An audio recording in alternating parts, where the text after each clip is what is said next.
That was Natural Man by the late, great Lou Rawls. Natural Man, I think that's something that all brothers in America could get a hold to. Welcome to another edition of African Americans Ain't African, the show that dispels the myth that the so-called African American came to America stuffed in the trunk of a ship, pissing and defecating and vomiting on each other, eating in those same conditions, and ended up here to be sold on the shores of America. I'm your host, Buck Weiler.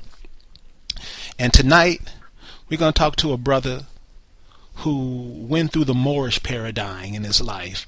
Like a lot of us in America, especially in the cities of America, with all of the nonsense that goes on in the city, we spend our lives, a lot of us, most of our lives, trying to find out who we are.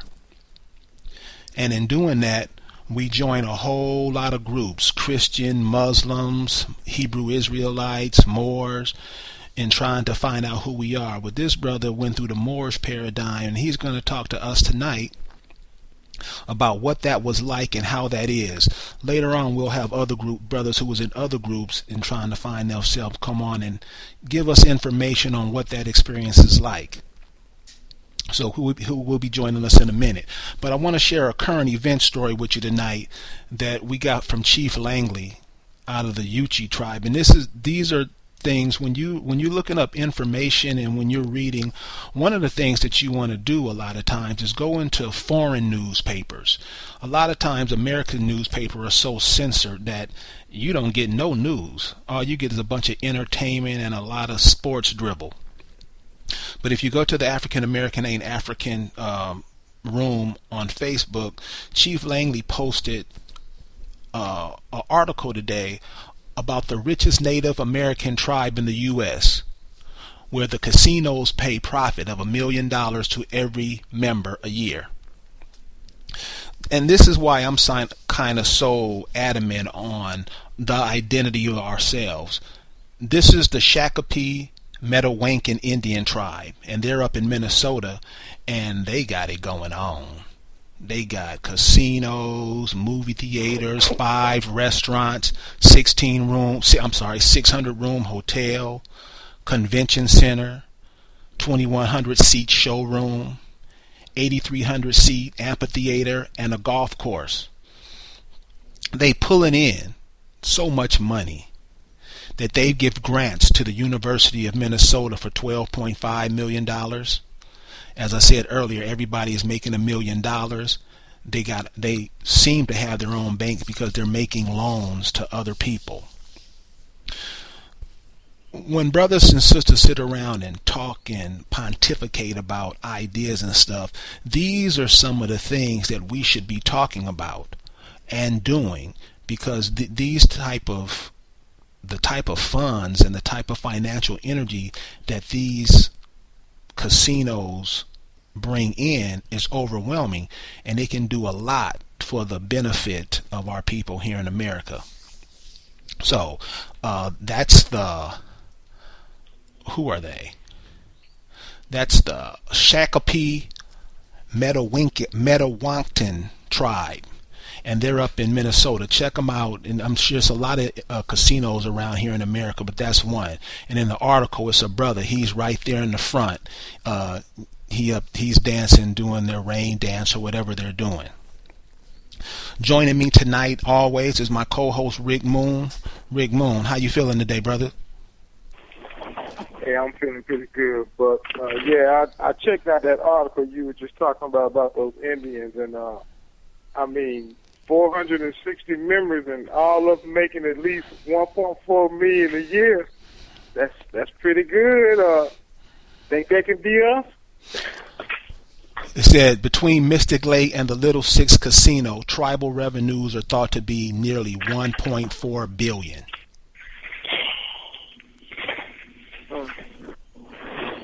Whoever's making all the noise in the back, please. Brother William, how you doing tonight, brother? How you doing, Brother Kelly? I'm fine. Well, Cool, man. So, Confessions of an Ex Moor. Could you tell us a little bit about yourself? Well, I'm having a little trouble with my phone. Am I coming in clear? You're coming in loud and clear. I was born a Christian, stayed a Christian for about, till I was about 32 and 45 now. And I started studying with the Moorish Science Temple. Took a while to really get in there because they're really evasive with choosing their memberships. So I finally got enough information about them to start talking to a lot of the brothers. And for a Christian, the information they was giving out was mind-blowing, although it was misdirected. You know, there was a lot of good knowledge that I got from the Moorish Science Temple, but in the end, it doesn't give you an identity. So when you said they were giving mind-blowing information, you were brought up a Christian, and I think many of the listeners can understand that being a Christian part. What was some of the information they were giving you that made you look at Christianity like that was something that you didn't want to do anymore?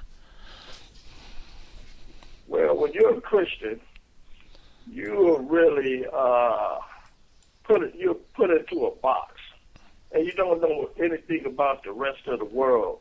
You know, information that you get comes from the Bible. So I took a chance and started studying with these brothers after Christianity hadn't become satisfied in fulfilling, you know, certain thoughts and questions that I had about, you know, life. And they answered a lot of these questions as far as, you know, exposing to me the trueness of certain religions, that there are other savior religions out there that I knew nothing about.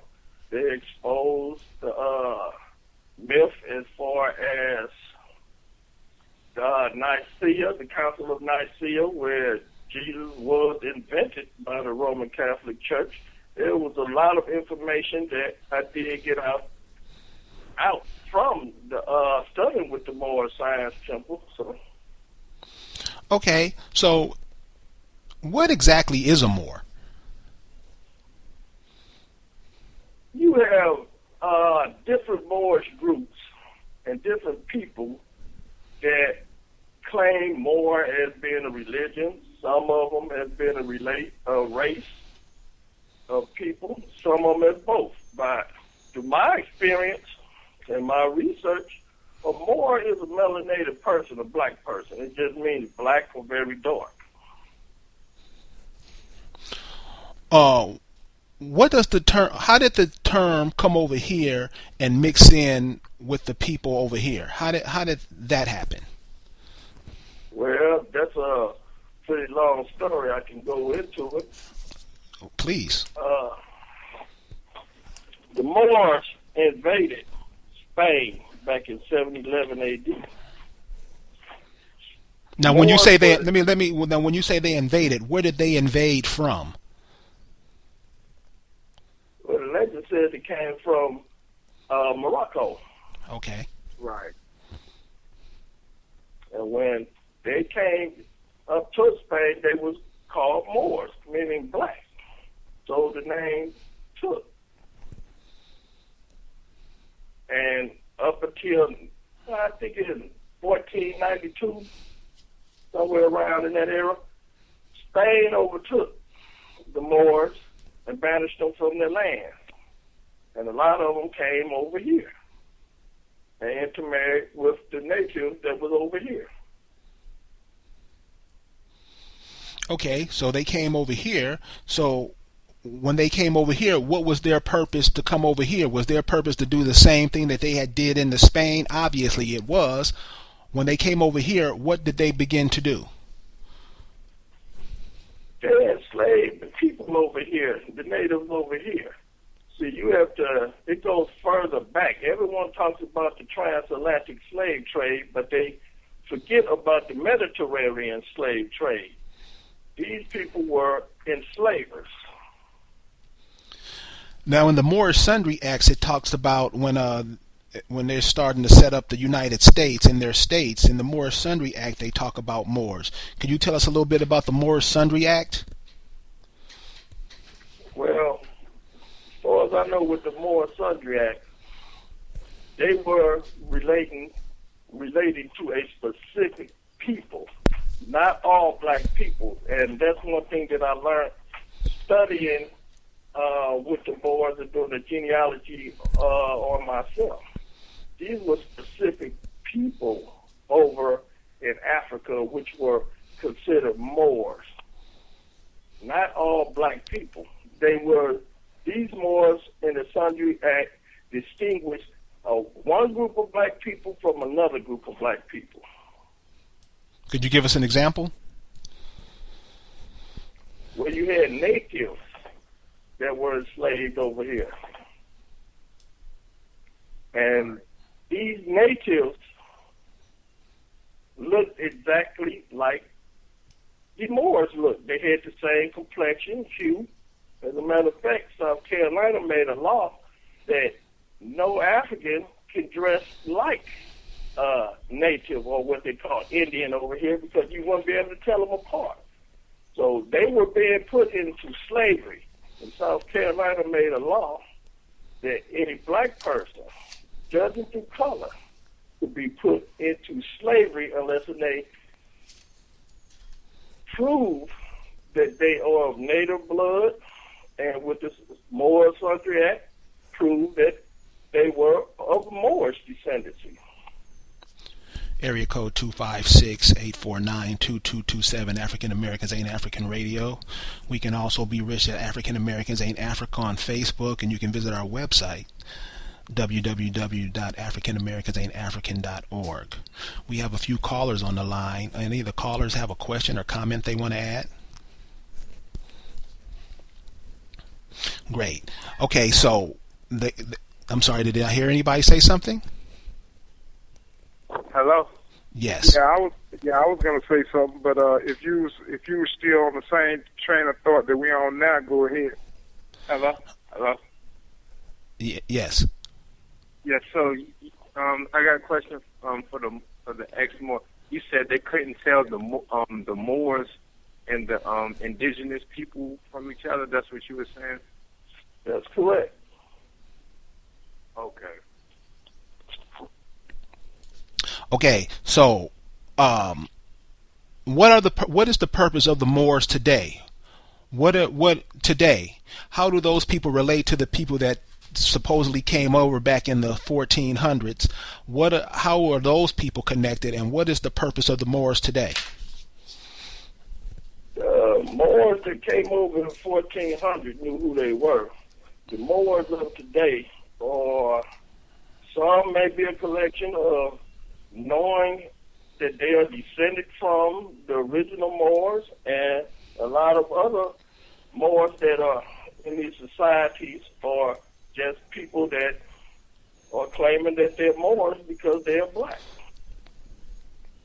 Because there's all different kind of groups. I even talked to a sister that says, I mean, any word that starts with M-O, that's Moor. She says that's Moorish. That's a Moorish. So Morocco, they're from Moorish. Mauritania, they're Moorish. Missouri, they're Moors. And she says that Moors came from all over the world, from all over in the universe. They come from everywhere. Could you hit on that for us, please? It depends on what definition of Moor you're talking about. If you're talking about Moor as being melanated people, black people, yeah, then that's correct. I don't know about naming this anything with a start with M-O being Moor. That sounds ridiculous. But black people circumvented the globe. And if black meant Moor, that's the way that we would describe it Moor, then yes, that's true. Even over here in North America, Native Americans were here and they were black. So how are the Moors influencing the so-called African American today? Well, I think the Moors are telling the story as far as they can tell it. You know, there's a story that goes along with America and the natives here have a story. The Moors have taken us out of Africa through Europe, and it seems that the argument comes here as far as the natives are saying that they were always here. They don't recognize themselves as Moors because that was a name given to them from Moor from Europe. You know, they recognize themselves as Native Americans, and they reject the name Moor. So basically, the term Moor, all it means is black or Negro, just the same thing. Yeah, melanated people. So why do they claim that they are indigenous to here, to America? See, that's where the confusion comes in, because and a lot of confusion because you can just tell that the Empress just passed away. The Washita Moors. Let's take that one for instance. Why do they claim that they are indigenous to here? What is the purpose of that?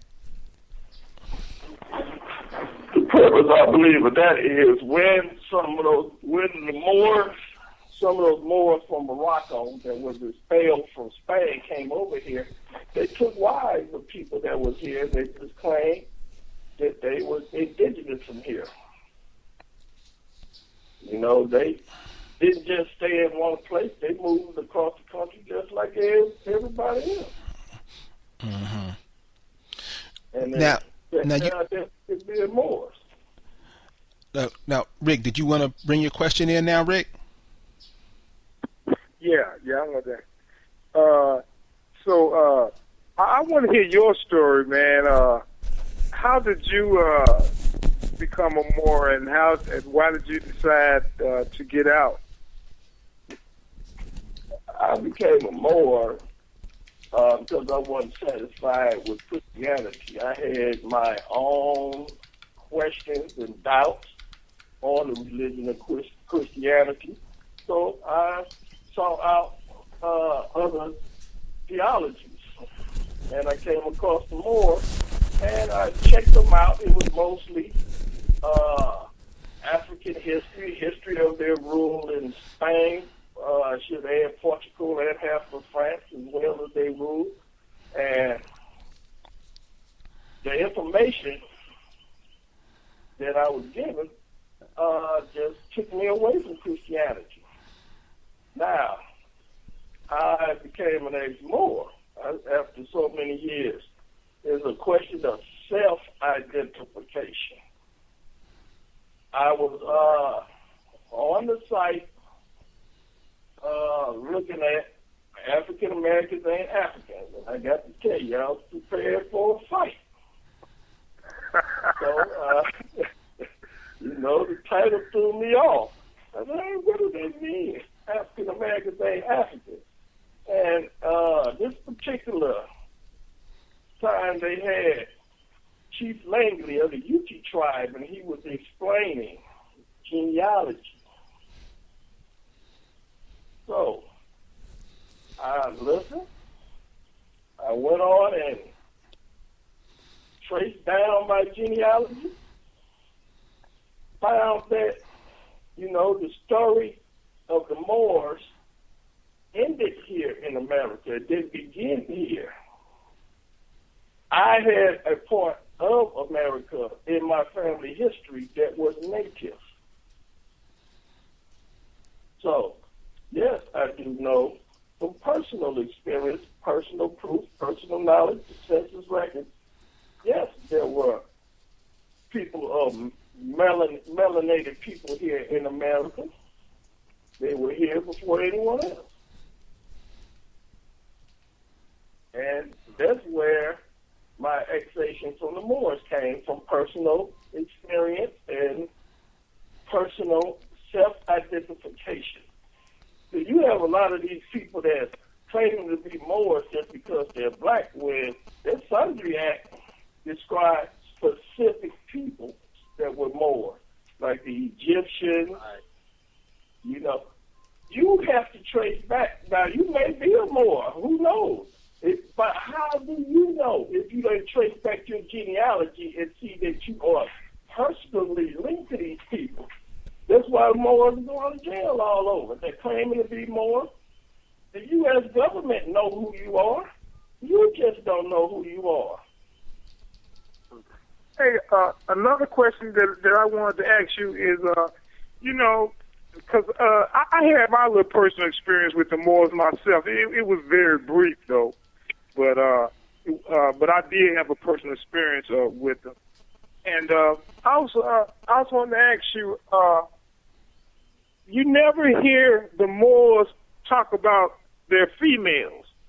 And I was wondering, I mean, do you know anything about any Moorish female that did anything? Because I don't hear too much about that. And I also saw that Queen Valera went to jail the other day too. She died. She died? Yes. It said she went to jail. What I saw the other day. You mean Empress? No, Queen Valera. You know who I'm talking about? Oh, Queen Valera. Well, I was talking about Empress, the Empress of the Washita Moors, and we'll get into that later, William.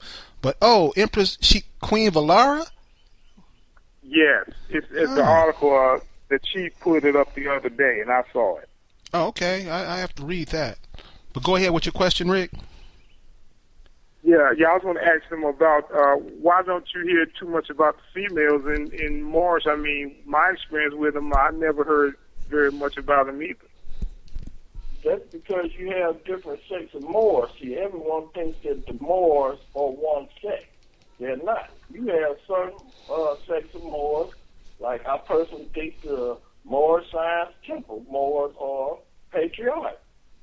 You know, then you have, I belong to a sect that wasn't really named. It was more of a study group that the females participated as teachers and everything. It was more matriarchal. Well, I'm talking about like the history of it. You never hear. I mean, you know, because I've read books about the Moors and history of the Moors, but never anything about the females. How did they had to have mothers too?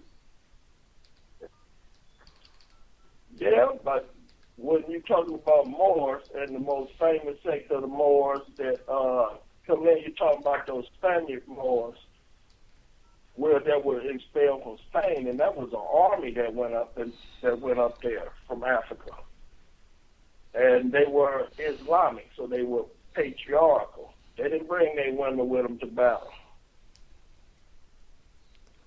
So right, but I mean. Yeah, I know what you're saying, but what I was saying is, I mean, when they talk about their history, you never hear anything about any female making any contribution, you know, to anything, whether it's war, peace, whatever, you know, when we settled in here, no women created anything or nothing. I mean, that's just my experience of, you know, I mean, tell me if I'm wrong. You're right, brother, because I didn't really hear anything about the females during my study of the Moors. A lot of times I think the confusion comes in when we hear about all these groups, and these groups come in, and you have a continent the size of America that stretches from the North Pole to the South Pole, and you hear about these groups coming in. And when we talk about the Moors, the Spanish, the Portuguese, we always look at them like there's trillions of people coming over here and it's 5 or 6 Native Americans. We look at ourselves in that black light. We look at ourselves like it's only a few of us, and these people came in and populated this whole land, and later for the people here. That's why I think the communication get twisted, because we look at this invading force like they just like it's me coming into your neighborhood, and everybody in your neighborhood's been there their whole lives, and I come in and now y'all start calling y'allselves buck. Y'all been there all. You know what I'm saying? Yeah. So I think that you have to look at it too, Terry, that you have a people that was written out of history. The Native American here believes that he's the African American. So, and he's out looking for knowledge. So, when you have a group such as the Moors come over here and try to give them an identity, they're going to reach for it, investigate it, and the worst lies in history are some of those lies that are mixed with the truth. You know, I wouldn't go as far as to say lies by omissions of history. So you have all of these African Americans over here thinking that they came from Africa and that their history in this country started during the slave trade, and that's simply not true. The Nation of Islam, the Moorish Science Temple, and the Nation of Islam. How are those groups? How are groups and groups like that related? Well, number one, they're related through religion, Islam. Number two, that most of their membership comprises of people who's looking for something different other than Christianity. Right, I agree with that. And they're looking for greatness. You have to realize both of these groups teach about the greatness of melanated people. And when you've been told that you're a descendant of a slave, and someone else comes along and tells you, no, you come from a great people, and they present to you half of the truth, you're gonna gravitate towards that. Area code 256-849-2227. African Americans Ain't African Radio. Tonight we're sitting with William, and he's giving a confessions of an Ex Moor. We have a few callers on the line. Do we have any more questions from the callers? Hello? Yeah, I have a question. Hello, do you hear me? Yes. Okay, my question is really for everybody. Now, when I go on like YouTube or when I just check out some stuff, I'll see like the Moors, the Hebrews, and the Egyptians. They'll debate over doctrines and they'll debate over which one is correct. All right, this is my question. Do you think that we need to be teaching our people their true heritage like these other groups of people doing when they go into the streets in the community? Do you think that's something that should be done, that they should be taught about their heritage right here on this land? And this question is for everybody, so, that's my question. First of all, what I want to say is, on that is, where have it gotten our people being African? Where have it gotten us being Egyptians? Because last I checked, the Egyptians wasn't around anymore. So you gotta look at stuff like that, and you need to talk to your elders, man, because they know. We just don't think they know because we ain't telling them what the European education system told us. And we agree with everything that they say. That's what I say on that. You got Negroes in the street. You got like Negroes debating over Hebrews versus Egyptians and Moors versus the other Muslims. You got this stuff going on, and it's like this is my whole thing. Israel is over there, Egypt is over there, Africa is over there. What's over here? And nobody wants to talk about what's over here. You know what I'm saying? And I know maybe it's just me who sees that. No, it's not you that sees it. We don't see anything because we don't look. The African American is basically like a pet, like a dog. We don't really think. I'm not talking about us here on the phone or the people listening. I'm talking about as a group of people. We don't think. We wait for information to be brought to us. Then we either react to it. That's basically how the African American is. And you're right, brother. We talking about halfway across the world. We know more about stuff that's going on in Egypt than we know what's going on around the corner from us. But all that Egyptian, Hebrew, Israelite, Moor, it does one thing, and it does what wars cannot do. It causes confusion. So they don't have to lock us up. They don't have to put us in concentration camps, because like you said, we'll fight amongst ourselves over stuff that we don't know nothing about. And this is another thing. I don't see any Egyptians, I don't see any Africans co-signing these people or trying to say, okay, you're our brothers. We want you to come over. I don't see nothing like that. I see them dressed up, and they so into the Middle East. And I'm just like, I just feel personally, we need to have some people, in the community that's active and doing what these guys doing and bringing our people, because our people's, history, their genealogy is right here, so it shouldn't be hard.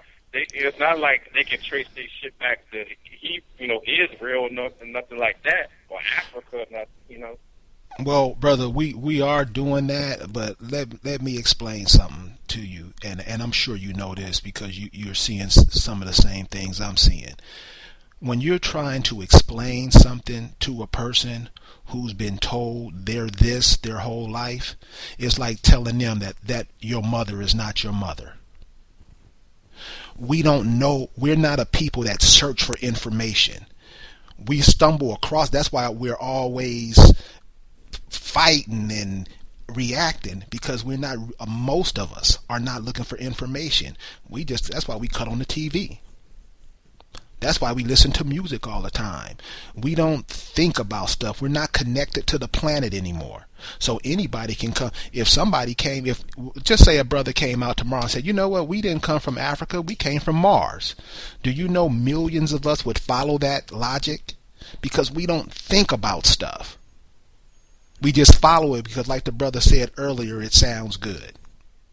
Yeah, I feel that the whole Africa thing, and I think it's bullshit. Like, people, they just listen. They said that everything started in Africa. That is garbage, man. Everything was everywhere, like the Olmecs. You know what I'm saying? They don't say nothing about coming from Africa. The Olmecs is in, Central America. They have nothing or say nothing about coming from Africa or being Africans. And so right. That's but then again, we don't question. So when this is what I do, and this is what helps me, because the Afrocentrics, they're major. So they'll tell you that Africans, the first Africans were the first Africans were in America. Africans first came, and what are you talking about? And when you start to ask them to explain what they're talking about, then you'll start getting to the truth, because then you'll find out immediately that they don't know what the hell they're talking about. So if the Olmec heads are over here, how come there aren't no Olmec heads in Africa? They got the pyramids over there. What does that have to do with Olmec heads? Right. So that's what I'm saying. Right. So this is what I'm saying. It causes confusion, and once you have confusion, you can't be constructive. William, what do you think these groups, like the brothers were saying, the Egyptians, the Hebrew Israelites, the Moors, the Christians, the Muslims, what do you think, coming from a Moorish paradigm, what do you think those groups bring to the so-called African American or the indigenous people here in America? They bring nothing really. They bring a truth or facts from a distant land, but as far as they're associating with the natives here, no, it doesn't really relate to anyone over here. They're just bringing the history of where they came from. Now, we'll say some so-called African Americans over here, or Moors, or whatever else. It's self-identification. You can't go around calling yourself Moor, calling yourself Native, unless you've done the genealogy to find out if you are. The information may not relate to you. The information that they may have may be great for somebody over here. But as far as a native that come from here, that information is worthless. If you I'm a young cat in my neighborhood, 16 years old. What should he know if he's out searching? What should he know about the Moors that would make him suspicious? First thing you should know about the Moors that would make him suspicious is that they want $250 to send you some Moorish papers to declare that you're a Moor.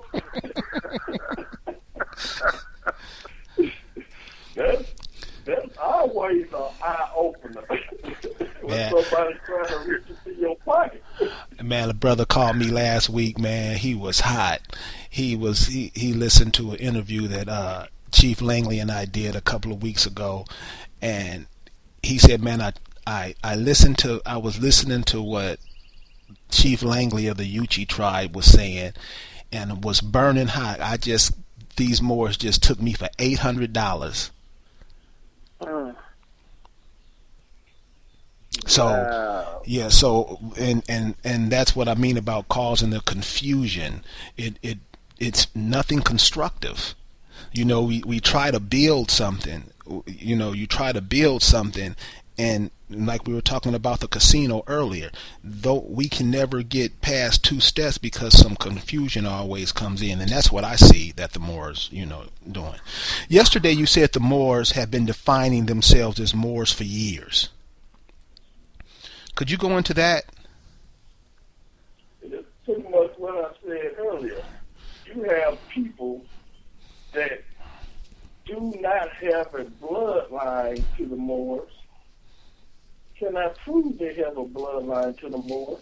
They're just saying that they're Moors because they believe that if you're black, you're a Moor, and they've been sold the fact that they will receive sovereignty if they claim to be a Moor. Now, what is sovereignty? Sovereignty is sort of when you are not a sort of say second-class citizen. You're a first-class citizen. You're a sovereign. Because we see in the news that a lot of Moors claim they're sovereign, and I've never seen so many people get thrown in jail so quick for crimes ranging from stealing houses, squatting in people's homes, to driving without no driver's license and putting Moorish license plates on that. Is that part of the sovereign Moorish paradigm? That's part of the paradigm, but no one in the United States, now the white folks are sovereign toward that effect. They're claiming something that is totally made up. You don't even see the President of the United States. He has license plates on his limo, and he's sovereign. So what they're selling the people is something that can get them in a lot of trouble. When they're doing it, and in most cases it is a legitimate search for knowledge and studying law, but they have to understand that there's sundry. The Moor Sundry Act was for a specific people, and it didn't make them above the laws of the United States. It just made to where that they wouldn't be under any Negro laws. It didn't make them above the law. It just made them to where they wouldn't be under the Negro law. That's all it did. It didn't say that you can make your own rules in this country. It didn't say that you can go around pulling any scam or driving around without license plate, and all of that sort of stuff. They are getting people in trouble. Area code 256-849-2227, African Americans Ain't African Radio. We have some callers on the line. Callers, do you have any questions or anything to add? Yes, I would like to ask the caller. Caller, what are you doing for your community? Or what have you done for your community? Yeah, you speaking to me? Yes, the caller. Yeah, when I'm doing, I preach or I give knowledge to whoever want to hear it. I don't want to, burden anyone with, the information I know, but just know, I dress cultural every day, and, I represent and I just dress cultural, and I try to spread as much knowledge as possible to people that's seeking the truth, or people, so that's what I do.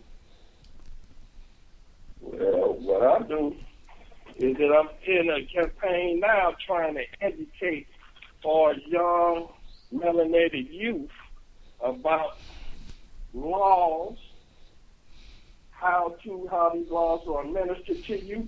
And the biggest campaign that I'm in right now is to stop this no snitching campaign.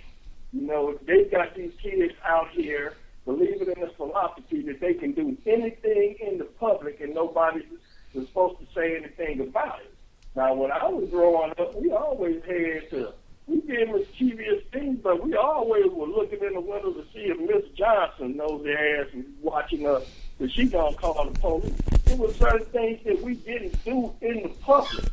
That this rule, this street ghetto rule of no snitching, has got these kids out here doing things right in the open. They're killing each other in the open. And this has to be arrested. So you asked what we're doing in the community, and I told you that's exactly it. I think the other night we talked about the way these cities are set up. These cities are set up a lot like mazes. We can't the little input that we do, and this is why I think it's important that we start setting up our own places of habitation, because the cities that we live in, the influence is great. It's like when you leave out your door, you in a whole nother world. And unfortunately, it's a world that we chose to live in. We begged and, like you say, marched and died to live in, to be a part of that world, instead of building something that would be conducive to life for us. So,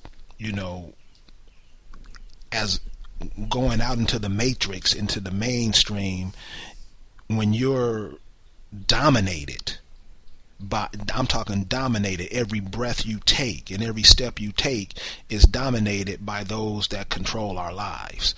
So when you ask people what are they doing, because what I notice is when that question is asked, the person who asks it, I think that's a question that they should be asking themselves, because, and this is just from personal experience, most of us work.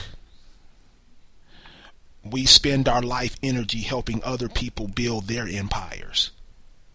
When it's come time to build ours, we don't want to hear that shit. Brothers and sisters who out there who are doing something, trying to teach their kids something, a better way of life, they get very little support. When you go out to the farmers markets and you might have a brother out there that's selling his stuff, I have seen this. Brothers and sisters will walk right past him and go to the white folk.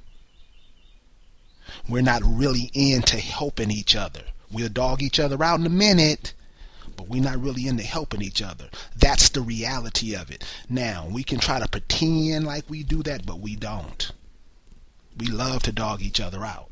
So the mainstream where we in is to make sure that the so-called black African American people are obliterated. So if you got a brother that say he's living in a city like St. Louis or Dallas, and just think about that, and he's out there trying to, do something he's seeing that his children are being wiped out, and we all know what's happening in Chicago, and we seeing our kids being wiped out. What are one or two or three? You got the Nation of Islam up in Chicago, and we being slaughtered like rats up there. So when you live in this matrix, just from my point of view, it's tough. My point of view always has been that ghettos aren't places. Ghettos is how people live. If everyone, what happened is this new generation of the mothers and the fathers are still trying to be teenage kids, and they're living by street rules like no snitching and all of this stuff. A lot of things that are happening in our community is our own fault. Yes. So we don't wanna call the police when you see somebody walking around with a gun out in the open. You living like you're a teenager. You're an adult now. You should be ashamed not to call the police, not to tell this young person, hey, don't throw that paper down. I live right in the heart of Milwaukee. There's no crime in my area because they know I will call the police. I will go out and approach you. You know, they had to put me in the Milwaukee Journal for it because this was one of the worst neighborhoods. All it takes is one person. Stop looking for that one person to be somebody else. And be that person. Ghettos are made by the people who live in them. Ghettos are people who reside in a community that don't pick up the trash, don't paint the house, don't mow the yard. It's not, you live there. It's not your landlord. He's going to go back and live where he lives there, even if you're renting. See, we have this attitude that if we don't own it, we're not supposed to take care of it, even if we're dwelling in it. Well, that's bullshit. You are affecting your way of living. All that man gonna do is come collect his rent. It is you who have got used to living in a squalor, used to living around trash. Do for yourself, and it'll change your whole perspective. Yesterday we talked about the Afrocentric movement, and to me the Afrocentric movement, the Moorish paradigm, all these foreign ideologies that we are being bombarded with. Yesterday we were talking about Dr. Ben and John Henry Clark and the information they brought to the community. Could you expound on that? I think that they brought the knowledge that they knew for their time. You know, and know for their time. We're living in an information age. They weren't living in an information age. They were going from book to book. And as you know, we live in one of the most censored countries in the world. White folks here in America don't want us to learn anything. So a lot of these books are rare, hard to get. You know, the internet now that we have where a lot of things are downloaded, we have faster information. They didn't have enough time to get to the subjects that we're talking about. But the knowledge that they did give was valuable. So a big difference from now. Say that again. Although it may differ some from some facts that we have now. So basically you're saying the information they bought, we're supposed to pick up the ball with that, dust it off, and shine up the information and present it another way so the next generation can keep it moving. Exactly. You know, I hear a lot of people talk about Dr. Clark because they're finding out new facts now that the man didn't have an opportunity or access to. You know, he did, Dr. Ben, and all those before us, thrown the torch so far. You know, it's now for us to pick it up, like you said, dust it off, take it straight to the root for the next generation. Yo, brother, I mean, I got to play devil's advocate on this one because I'm gonna be honest with you. My opinion of Dr. Ben, Henry Clark, all of them, they knew all this information we know. They did more research than we did, and we know it. They knew it too. Them dudes, as far as I'm concerned, them dudes was nothing but turncoats because they knew. Well, I mean, Van Serling even told us in a lecture that if he told us everything he knew, they would kill him. He ain't gonna say that for nothing.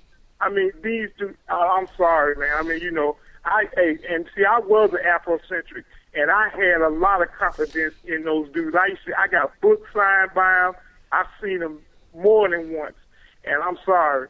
Well, from what I know now, to me, them dudes was turncoats, man.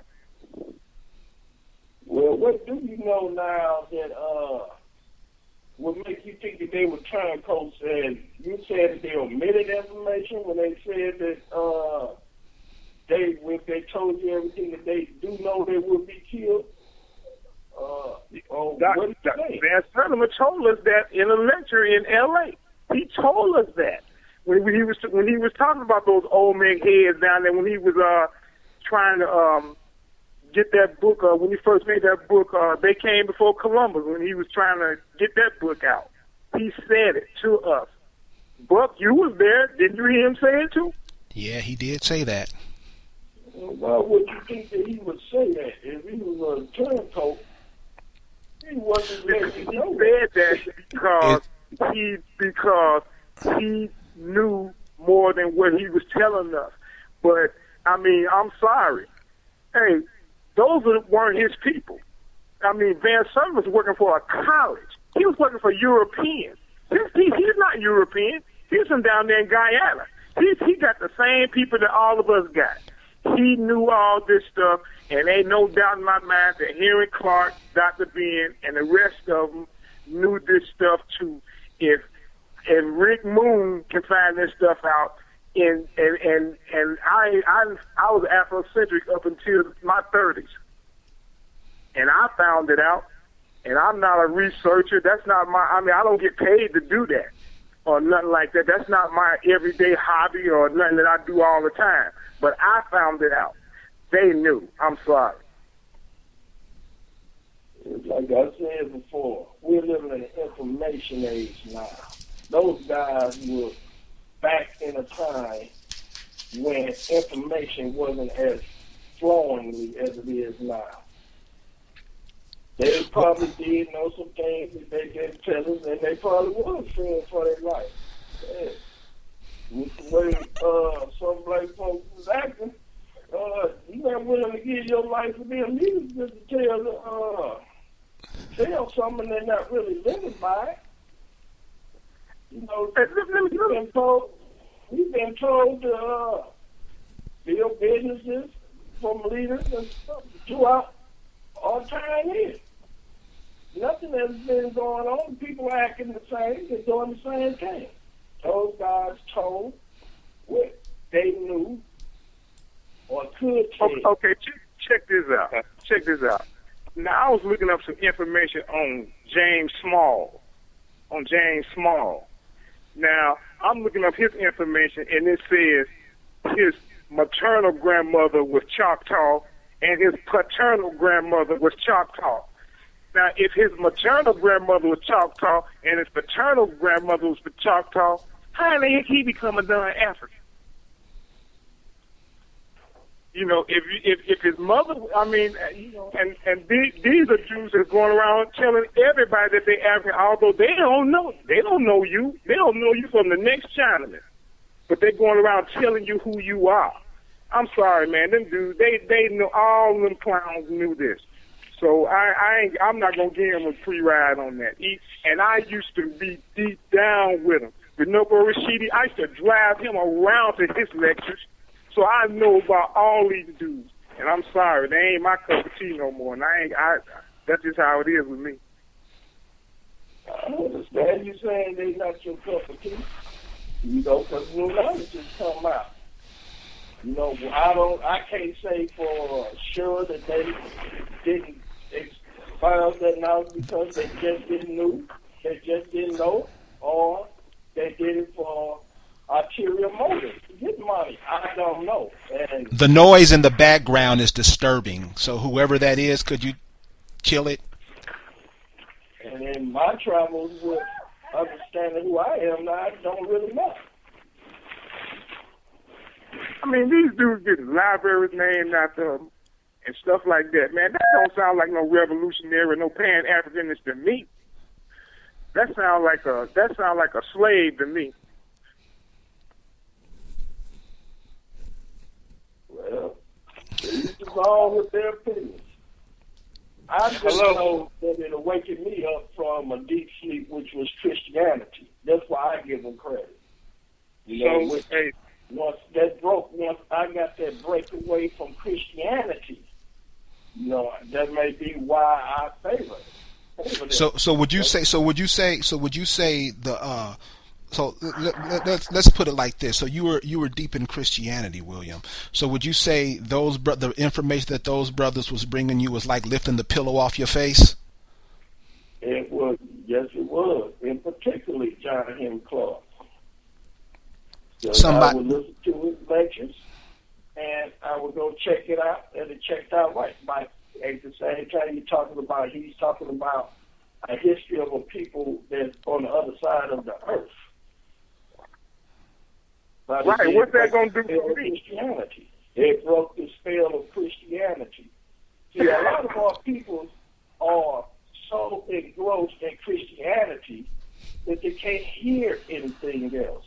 If you can get anything that can break that spell of Christianity where they're open to other ideas, that is a miracle in itself. And even if that one miracle was able to be performed, then yeah, the person was great. I think a lot of times we have to keep in mind that in this life we're on a journey, and one of the first cages that we all get caught up in is the Christianity. And like William's saying, anything is welcome to break that spell. But I think once you start getting the noise in the background, really, please, I think once you get past the Christianity phase, it'll open your eyes to a lot of stuff. We had another caller who had a question.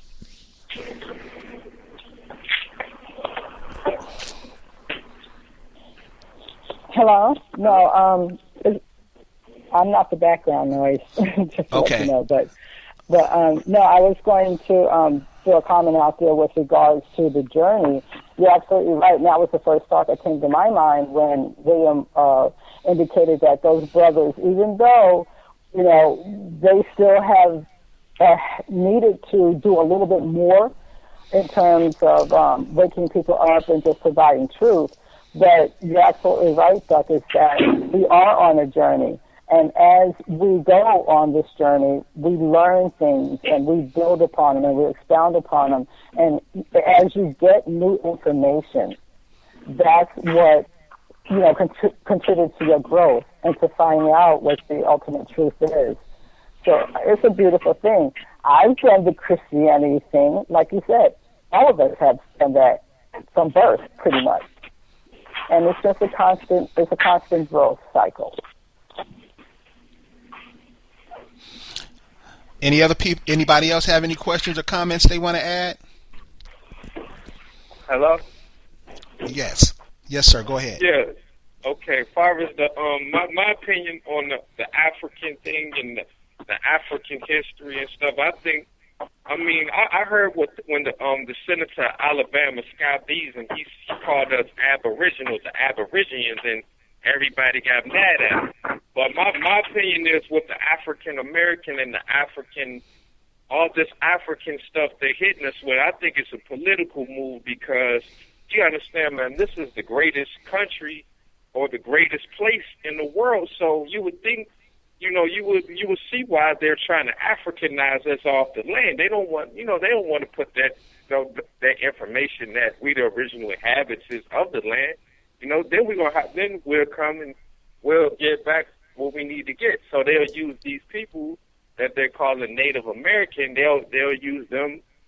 So I just think it's a political move to Africanize the people and to steer them to look at Africa and Egypt and these different places. And I just think it's got a lot to do with politics, and there's a lot of stuff in that. And a lot of the Afrocentric scholars, they just doing what their master telling them. You know what I'm saying? Check. Hey, you're read, saying. Go ahead, Rick. I was just going to say, read Frederick Douglass' Folly of Colonization. I mean, they were talking about this stuff in the 1800s. So Henry Clark and all them dudes knew this.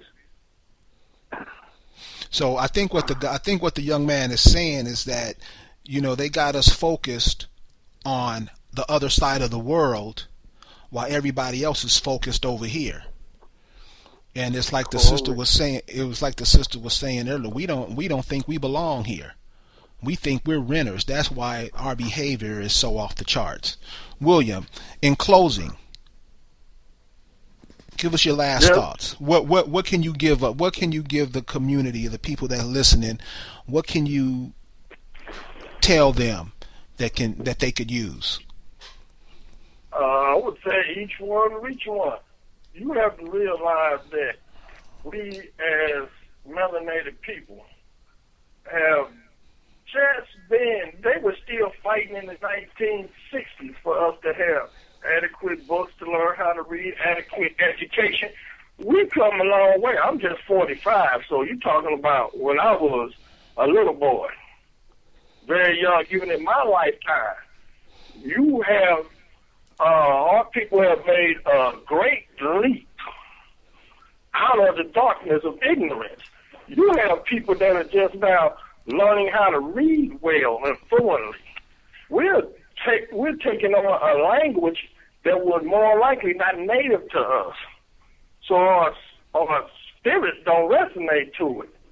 So I would say that any education that we have concerning anything, take it in, and also self-identify with yourself.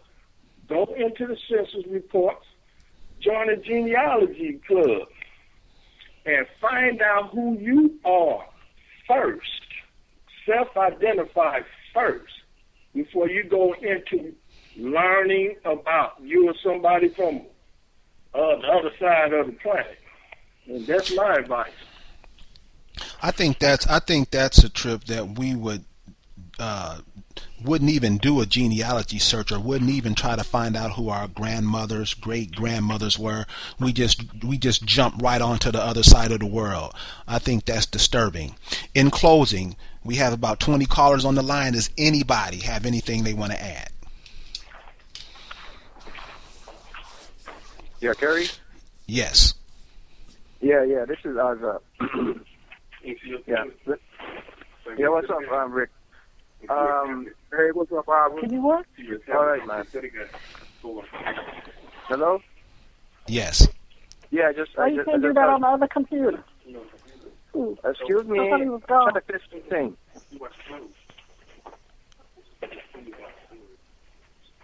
Go ahead, Azza. No, I heard that in the background somebody was talking. I'm trying to make a comment. I don't know why they do that. Anyway, I just want to say to the brother William and so, thank you and so for voicing his opinion and so, and being an ex Moor, and from what he learned, his experience and everything. And that's what I have to say concerning with the Moors. I already said it and so in my group on Facebook. The Moors are so, and it says in there in the Moor Sundry Act, it clearly says they are natives to America. It doesn't say that they're natives of America. And like the brother said, all the Moors are doing is basically they're believing, that they're part of this group in Africa. But then a lot of them are so actually born in America, and they're latching on to this ideology of them being Moors. But what they need to do is they need to reclaim their native roots, learn more about that. And also, too, I wanted to say with what Rick was saying earlier about Dr. Ben and Ivan Van Sortimer and what's the other guy named John G. Jackson and all these other Afrocentric scholars about them being, aware of not being from Africa. I also agree with that. He's right about that. He's definitely right about that. Because but thank you. They knew about that. They knew that we did not come from Africa. They know that. They know about millions of us did not come on the slave ships and all that nonsense what they talk about, They know about that, So they definitely also brought the confusion, to the so-called African Americans. Well, thank you for your comments, Azza. Anybody else? Yeah. Well, we're going to... Go ahead. Yeah. I've enjoyed the show. I stayed quiet tonight. everybody knows how I feel. There's always a key of knowing who you are. And as my family along the Savannah River, there are many pockets of other people that know who they are and where they descend from. And I say it as I said 1,000 times. My family never had any African American problems. We had Yuchi problems. Learn your history. Learn your genealogy. There's a shift in the universe whereas genealogy is changing history. There's too much information that's been disregarded, swept under the rug, hidden in the closet. So, Chief, are you saying that, since you're saying that, are you saying that this information is known, it's not hidden, it's known, but it's in the closet, it's ignored, it's swept under the rug? Exactly. Mm-hmm. People need to learn. In the past year, and restarted this movement with really getting out there and pushing genealogy from the perspective of how we know it, we've probably changed the lives of 450 people so far with all the different emails that we get because they didn't know, because they always heard grandmama was native, great-granddaddy. Well, hell, if they're native, how the blood dies with you. You gravitate into something that does not belong to you. That's why you have to deal with timelines and go back and look at the old ancient pictures. Hell, there were dark-skinned people here before any first African ever hit these shores. People need to understand this. They need to understand, and if they go into the Catholic archives here in America, they will find out that in the 60s and the 50s, what they call black and African American, and African American didn't come along. Back then they were saying Afro, but according to the U.S. Census record, you were listed as a Negro Indian.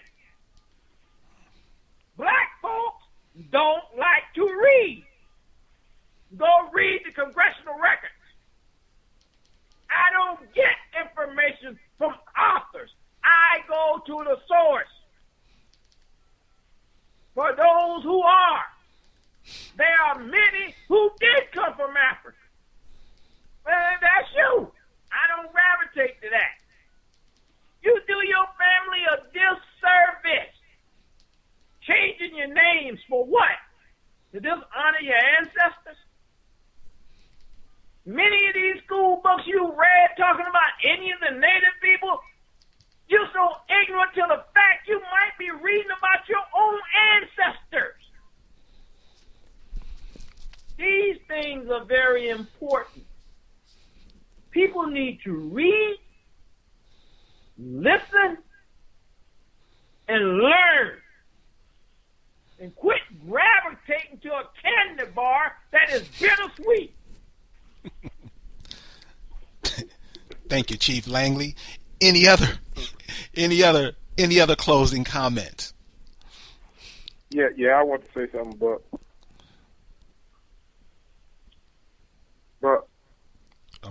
yeah, go ahead.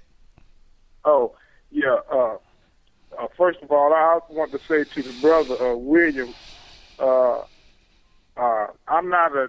me and him, we on the same page, folks. If y'all thought I was attacking him or anything, we on the same page. I only was saying, because I'm kind of passionate about that, because I was very passionate when I was Afrocentric. And then to find out that everything I learned I had to unlearn, I mean, it still kind of devastates me a little bit. But believe me, I don't distrust or say any of that African stuff about Africa is not true. All those books that I bought, they still sitting on my bookshelf. So I haven't gotten rid of them. I don't look at them that much no more, but they still there though, because it's not that I don't believe the information. It's just that I don't relate to the information, and I need to find out who I am, and that's why I get kind of passionate about that. But I just want to let the brother know that, you know, it was nothing against him because we on the same page, you know, because that was the first time I ever talked to him. But anyway, I hope everybody enjoyed the show, and I just want to say have a good night, and let's wait for the next show. Well, I want to thank everybody for joining us tonight to get this information. And William, you gave us a lot of information, and all this information is doing what Chief is alluding to. We got to find out who we are, because if we don't know who we are, we just out here like fish out of water, just flapping around. And I'm sure everybody who's listening knows that. So in closing, I want to say, now is not the time to be a dumbass. Until next week, we'll see you next time. Peace out, everybody.